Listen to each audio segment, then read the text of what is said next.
And are there any bombing raids that you remember? Raids? Now, what do you mean by raids? Well, I mean,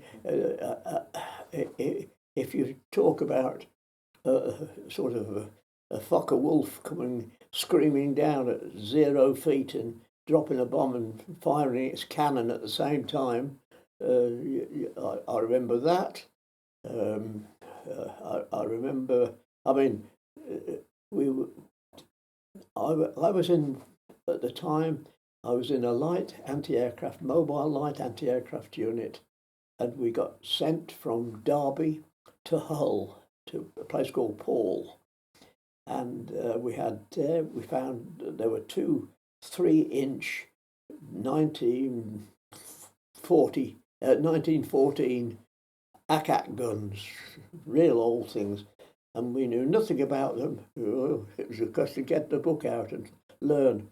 And one day, on a pleasant afternoon, we were standing to, there was a raid forecast, and along came a single Heinkel 111, and we stood and looked at it and did nothing to it, and it shot down a couple of balloons and went safely on its way.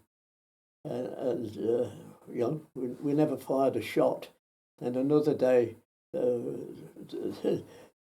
we had a raid, and the weather was clamped down like billy-o, and we couldn't see a darn thing. But one night, I remember, there was a raid on, and it was night time, and the bombs were coming closer and closer and closer to us as he let his bombs go, and it was approaching where we were. The bombs were coming down close, and they stopped just before they got to our position, else we'd have been the recipients of maybe his last bomb, I don't know. But yeah, I mean, another time, an aircraft came up in northern Scotland, actually, and very, very low down, dropped his single bomb, and it skidded along the ground and bounced over our hut and lay there inert in the field for about a week before the Royal Engineers came and took it away. But as for bombing raids, again, as I say, I mean, the night my hometown was being blitzed, I was we were guarding a radio location station in Lincolnshire, quiet as anything. My parents were at risk, and I was safe as houses. The civilians caught more of the blitz, as it were, than I did anyhow. Yeah.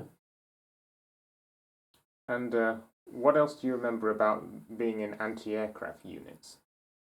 Well,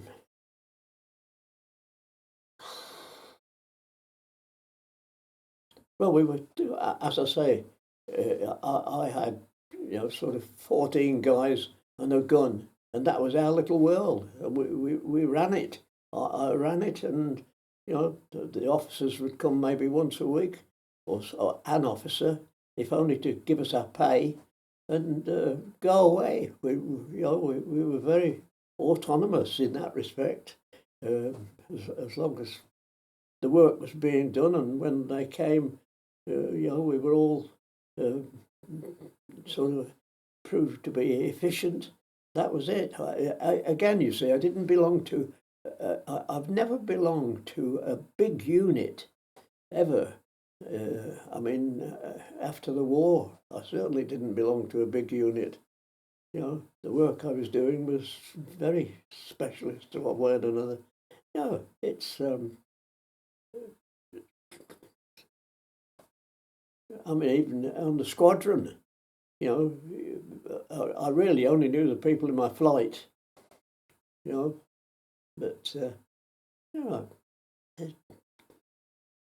it was we were just doing a job. I mean, it sounds silly, doesn't it? Fighting a war, but my war was very different to somebody in the infantry who was plodding through mud and eating when they could and all this sort of thing. I had an easy war. I really did. Looking back, it was very easy.